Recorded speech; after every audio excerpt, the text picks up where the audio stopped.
Loot is one of those things that every guild has to deal with in one way or another, but almost no one feels completely comfortable with it. Not because the systems are complicated, but because loot sits right at that intersection between effort, reward, and perception, and that combination gets emotional pretty quickly. How's it going, guys? I'm Abysmal. I'm the guildmaster and raid leader for 2-Night Mythic raiding guild in World of Warcraft. On this channel I talk about the systems behind running stable raiding guilds. Roster building, recruitment, benching, that kind of thing. Before we get into this video, I just want to give a massive thank you to everyone, as the channel has hit YouTube partnership. We are now a YouTube partner, which is incredible. I just want to thank you all for your continued support, and yeah, it's amazing, thank you. Today we're going to be diving into loot and how it can be handled and different ways to manage it in your guild depending on what your goals and what your targets are. So generally I think most guilds start with the same kind of mindset. They try to find the fairest system, you know, may that be DKP, loot council, simple standard roles, or like a soft reserve system of sorts. Something that feels, you know, relatively objective, something that can remove bias. But over time, the system you choose matters a lot less than how people feel about the system. Because two guilds can run the exact same loot system and have completely different outcomes. You know, one can feel fair and the other starts to lean towards favoritism. And so that distinction between favoritism and fairness is where loot becomes a leadership problem, not a system problem. You can run any system you want. If it's not fair, not all systems are made to be fair. But if they lead towards favoritism, it's where you can really start to have some problems. For example, if someone loses a piece of loot, they don't just think, unlucky, they think why. And if that why isn't clear, they'll start to make assumptions and answers in their head on why that's come. And usually it's not the most generous in terms to the guild and the leadership. I think this is where most loot issues actually start. It's not with the decision itself, but can be with the lack of clarity around the decision in the first place. So this is why I always think it's quite important to have a meeting of some sort, may it be in voice chat, it could just be a message in your Discord or whatever, to put the message out on how you're going to handle loot prior to the season starting. This could be, for example, now, well, as of recording, the raids just come out for EU, but this could be a message on Discord just explaining how you're planning on handling loot, how things will be dealt and where items will be given. May that be, is it purely focused upgrade? Is it focused on getting items spread across the raid so everybody has a fair spread of the loot there? Or is it something completely different? Is it just a complete random choice like rolling? It's better to be clear and straightforward with your raiders than keeping this stuff hidden away. So we had a voice chat meeting this tier before the raid started, just going over how loot would be handled, where priorities were going to be laid, just who was getting tier set first, where trinkets were going, and that kind of thing. So we for example had pre-allocated a substantial amount of gear before we even went in by how classes and specs perform relative to their 2 set and 4 set. This was portrayed to our raiders, and explained that these people, a subset of people will be prioritized tier set first.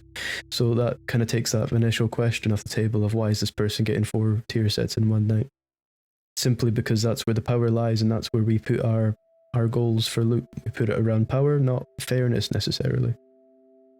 So there's a number of reasons why you would give loot to someone. Obviously the loot's there and it needs to be handed out, but usually it's because it's an upgrade for some reason or another, but it's an upgrade for multiple people, and this is where you need to decide, depending on your sort of loot philosophy, is it going to this player because it benefits the raid more, i.e. there's going to be more damage output or more healing output from this player having this item over someone else, or is it more focused between their consistency, i.e. they're a consistent performer, or they've shown up to raid consistently for a long period of time, they're long-standing guild members. These are all decisions that need to be taken into account when you're handing out loot. These are all reasonable decisions, but if that logic isn't displayed out to your raiders and talked about and put in place beforehand, that view doesn't exist to the people watching in your raid on the outside who've maybe come in as a trial and they aren't quite sure on how things are working. They're seeing some person get piled with 3-4 items in a raid and they're like, well, what's going on there? That's where favoritism can be mistaken for actual structure. But if it's not communicated, it just looks like favoritism. So our loot structure this season is purely upgrade focused, and well, every loot system's upgrade focused, but in what's going to give the raid the most power. So it's not necessarily a fair system, but this is being communicated. Our raiders know that they may go a week or two without getting loot if the upgrade does not fall in their favour. Tier sets will be allocated depending on which specs are the strongest, or how a certain player performs in a certain spec. These will all be handed out and given to those players first, and then fed through the rest of the guild. And we run it purely off data and sims from that point.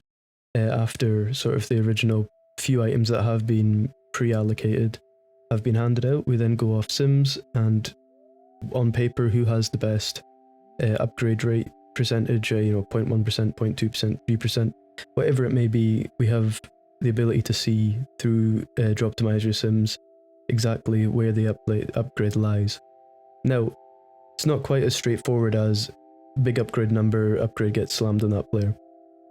We also take into account performance, we also take into account attendance, the effort, the amount of effort that player has put in, i.e. how many keys are they running, are they doing their vaults weekly, are they contributing, did they maintain the pre-season's requirements, i.e. get their rep up, did they enter the raid at a decently high eye level, all this kind of thing is taken into account.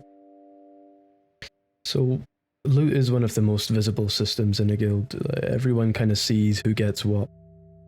People say they don't track it, but they do 9 times out of 10. You'll have someone in the guild that says they don't care about loot, blah blah blah blah blah, but everyone keeps a general mental note on what goes where. And over time, people build a picture in their head of how they see the loot being distributed. Whether that picture is accurate or not doesn't really matter, because the picture becomes their reality if it is viewed in a negative sense. If decisions are communicated correctly beforehand and feel consistent, people can accept outcomes that they don't like. If decisions feel inconsistent, even fair outcomes can feel wrong. And then there's the social side of it. Loot isn't just numbers, it's a form of recognition. It's a signal to someone that, you're doing something right, and it can be a reward in some sense. When someone gets an item, it says something, whether you intend it or not. It proves trust, it shows priority, and it's also a sign on about where people stand. If you're a guild master or a raid leader or an officer, whoever it is that's handling loot in your system, and you're trying to put together a system for your guild, it will take time, and it will take multiple iterations, and it will evolve from tier to tier. But it all depends on your goals. Once you have the goal set there and in place, you'll be able to feel it depending on how your guild and how your raid is. If you do want to go for a system that is more everybody gets a piece of the cake, then that's what's right for you. There's no right or wrong system, but it's all about deciding what you as a group want, and if the outcome is to get cutting edge or even ahead of the curve, whatever it may be, you need to put your heads together and figure out which way it is you're going to go and where everybody's going to be happy with that, and where everybody's going to come out of the raid feeling that they were served correctly and fairly. I think one of the biggest mistakes guilds can make is trying to remove emotion from loot entirely. You can't. People do care, and caring isn't necessarily the problem there, it's the unclear system behind it. Good guilds don't eliminate tension around loot, they make it understandable, they can make it predictable, and they can make it consistent. And that consistency then builds trust over time. And then even when you have individual decisions that maybe sometimes aren't popular, and you have people reaching out asking, why did this go here? At least you have the planning and the communication behind that decision to provide to the raider, to show them this is our plan and this is why we're doing this.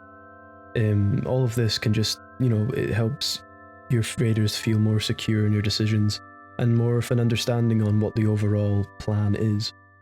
Because in the long run, people don't need every decision to go their way. They just need to believe that the system isn't working against them. And once that belief exists, loot stops being a problem.